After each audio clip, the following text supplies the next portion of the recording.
Le monde fait un pas de plus vers l'accomplissement des prophéties de la fin des temps. La vache rousse, si importante pour le rituel de purification du troisième temple, est déjà née en Israël, et maintenant il est juste question de temps avant que ce monument soit érigé et que l'Antéchrist surgisse pour remplir son rôle. Dans cette vidéo, je vais vous montrer quelque chose dont personne ne parle à propos des vaches rousses, et je vais aussi vous expliquer de manière très simple pourquoi elles sont si importantes. Vous serez surpris de voir à quel point les Juifs sont déjà avancés dans l'élevage et la reproduction de cet animal, qui doit être en parfait état selon les lois de Moïse pour atteindre son grand objectif. En fait, certains pensent que ces vaches seront la raison de l'aggravation de la guerre entre Juifs et Arabes, pouvant même entraîner un conflit d'ampleur mondiale. Mais est-ce qu'une simple vache peut vraiment être la raison du début de la Troisième Guerre mondiale? Je vais vous dire tout, ce que je pense à ce sujet, alors restez avec moi jusqu'au bout. Avant tout, je tiens juste à vous demander de vous abonner à ma chaîne. C'est très facile, ça ne coûte rien. Il vous suffit de cliquer sur le bouton s'abonner et d'activer la cloche de notification, car je veux vous aider à comprendre la Bible de manière simple et facile. Alors, commençons. Dans le 19e chapitre du livre des Nombres, dans l'Ancien Testament, Dieu a donné à Moïse des instructions sur un rituel de purification pour les personnes considérées comme impures, afin qu'elles puissent se réintégrer dans la communauté. La procédure comprenait l'utilisation d'une génisse entièrement rouge, et cette vache ne devait pas avoir mis bas un veau, et n'avait pas non plus effectué de travail, comme labourer par exemple. Contrairement aux autres animaux, cette vache devait être sacrifiée par le prêtre, en dehors du tabernacle. Ensuite, un autre homme venait et brûlait l'animal entièrement. Et tant le prêtre qui effectuait le sacrifice que l'homme qui brûlait la génisse devait se laver, restant impur jusqu'à la fin de la journée. Ensuite, un troisième homme recueillait les cendres de la vache et les conservait dans un endroit propre, à l'extérieur du camp, devant lui aussi se laver après cela. Ce cendre était mélangé à de l'eau, appelée eau de purification, et servait à purifier les personnes qui avaient touché des cadavres ou étaient restées dans des tentes où quelqu'un était mort. Cette purification permettait à la personne de retourner vivre dans le camp des Hébreux. Et si elle ne le faisait pas, la personne était exclue de la communauté. Mais il y a juste un problème. Ce rituel n'est pas pratiqué depuis des milliers d'années, car le tabernacle n'existe plus et le temple de Jérusalem non plus, où ces rituels étaient réalisés, car il a été détruit en l'an 70 après Jésus-Christ. Et comme les Juifs veulent reconstruire le temple, car ils croient que le Messie viendra dans le monde pour s'asseoir en lui, ils se préparent déjà à ce que, bientôt, ces rituels de l'Ancien Testament soient à nouveau pratiqués.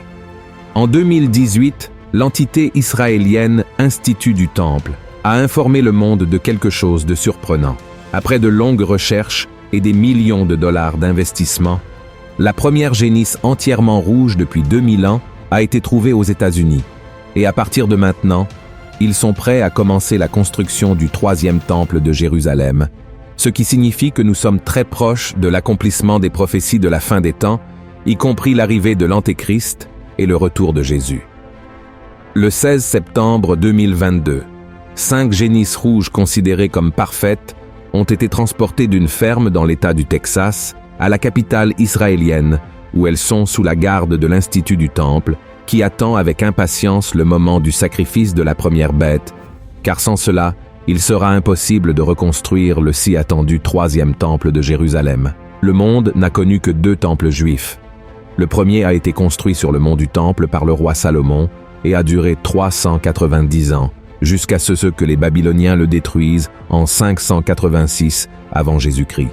Et le deuxième, construit après la captivité du peuple juif en Babylone, au même endroit, est resté debout pendant 585 ans avant d'être détruit par les Romains en 70 après Jésus-Christ.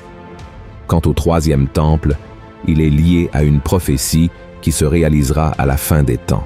La Bible est claire sur le fait que c'est en cet endroit que l'Antéchrist s'assiéra pour gouverner le monde, trompant les Juifs et les persécutant. Mais avant de parler du début du règne de l'Antéchrist sur la terre, nous devons comprendre pourquoi les Juifs sont si enthousiastes à l'idée de l'arrivée des génisses rouges en Israël. Depuis l'époque de Moïse, les Juifs ont toujours cru que la présence de Dieu était liée au fait qu'ils étaient près du tabernacle et, plus tard, du temple. Et avec la destruction de ces 2 lieux physiques par des peuples ennemis, Les Juifs croient que Dieu a cessé d'être complètement de leur côté et, par conséquent, n'a pas encore envoyé pour eux le Messie promis dans les Écritures. Rappelez-vous qu'ils ne croient pas que Jésus est le Messie. Pour les Juifs, Dieu enverra le Messie aux enfants d'Abraham lorsque le temple sera reconstruit et, par conséquent, l'alliance entre eux sera rétablie. Et ici, je veux juste ouvrir une parenthèse très rapidement pour que vous compreniez à quel point ce fait est important pour eux. Les théologiens juifs croient que, pendant toute la période de l'Ancien Testament, seules 9 génisses rouges parfaites ont été trouvées et sacrifiées pour ce rituel de purification. Et maintenant, revenons à notre sujet. L'Institut du Temple n'attend qu'un feu vert pour commencer les travaux de construction du bâtiment, qui sera identique au Temple de Salomon et sera érigé exactement au même endroit. Les architectes responsables ont déjà remis les plans prêts, les meubles et les ustensiles qui seront utilisés dans le temple sont tous prêts. Et un autre fait important déjà annoncé est que les personnes qui serviront dans le 3e temple ont déjà été sélectionnées. On sait qu'elles sont toutes de la lignée d'Aaron, le frère de Moïse, et le premier grand prêtre du temple que les Hébreux ont élevé lors de la pérégrination dans le désert, en direction de la terre promise. De plus, ces personnes participent déjà aux répétitions pour la cérémonie d'inauguration du temple, où elles effectueront le premier sacrifice de purification du lieu avec les cendres de la première génisse rouge. Mais certaines choses doivent encore être réglées. Le 3e temple sera construit dans un endroit sacré pour les Juifs, les chrétiens et les musulmans, étant également l'un des endroits les plus disputés du monde. Là se trouve la mosquée Al-Aqsa et le dôme du rocher, construit au 7e siècle et faisant partie des structures les plus anciennes du monde musulman. Bien qu'Israël ait repris le contrôle de la vieille ville de Jérusalem et de la zone du mont du Temple lors de la guerre des 6 jours en 1967, le mont reste sous la garde de la Jordanie en raison du traité de paix signé à l'époque. Les Juifs israéliens peuvent entrer dans le temple, mais ils ne peuvent pas y célébrer de cérémonies religieuses. Ainsi, pour que le 3e temple soit construit, les Juifs et les musulmans devraient s'entendre. Et c'est dans ce sens que les experts des conflits historiques entre les deux peuples affirment que la crise entre eux va s'aggraver à partir de maintenant, y compris avec la possibilité qu'une grande guerre éclate à cause de ce territoire. Les Arabes sont déjà au courant de l'existence des 5 génisses rouges sans défaut à Jérusalem et, pour cette raison, ils se préparent déjà à défendre vigoureusement leur territoire contre une éventuelle attaque d'Israël pour reprendre l'endroit où se trouve le dôme du rocher. Outre la question de l'orgueil, la théologie islamique croit en l'existence d'un être appelé Dajjal, une figure très similaire à l'antéchrist de la Bible, qui viendra avant le jour du jugement pour détourner les gens du vrai chemin. Il est décrit comme le grand trompeur et sera capable d'accomplir de grands miracles pour tromper les gens. Selon les enseignements islamiques, le Dajjal parcourra la terre pendant une période, trompant et amenant les gens à croire qu'il est divin, et il pourrait arriver exactement par le 3e temple qui sera construit par les Juifs. L'apparition du Dajjal est l'un des principaux signes de la fin des temps dans l'islam, et il sera finalement vaincu par le Messie islamique, le Mahdi, et par Jésus-Christ, qui, à leur avis, est seulement un grand prophète qui descendra des cieux et tuera le Dajjal. Mais malgré cette théorie de la vache rousse provoquant une grande guerre entre Juifs et Arabes, au point de devenir mondiale, je ne crois pas que cela se produira. Il est plus probable que l'Antéchrist profite de ce moment pour conclure un accord entre ces deux peuples, afin que le nouveau temple soit édifié à l'endroit où il y a encore tant de conflits aujourd'hui. Avec son pouvoir de persuasion, l'Antéchrist réussira à amener les 3 plus grandes religions de la planète à signer un grand traité de paix, et cet accord permettra enfin la construction du 3e temple à Jérusalem. Ce sera le signe pour que les Juifs croient que cet homme est le Messie qu'ils attendaient tant. Après tout, ils ont rejeté Jésus parce qu'ils n'acceptaient pas que leur Sauveur soit une figure commune, humaine et semblable à eux. Les Juifs ont toujours attendu un être supérieur, comme l'Antéchrist le sera, et c'est pourquoi ils seront facilement trompés. Et en revenant à la question du 3e temple, il y a des informations selon lesquelles, après l'autorisation de sa construction, le temple devrait être entièrement achevé en seulement 1 an, et c'est de cet endroit sacré que l'Antéchrist gouvernera le monde. La Bible montre que pendant les 3 premières années et demie, l'accord de paix conclu entre les nations sera maintenu et la terre vivra en harmonie. La grande majorité des gens aimeront et se prosterneront devant le grand leader mondial, mais à la fin de cette période, il rompra l'accord, commettant dans le temple ce que la Bible appelle une abomination, marquant le début de la pire période de la grande tribulation.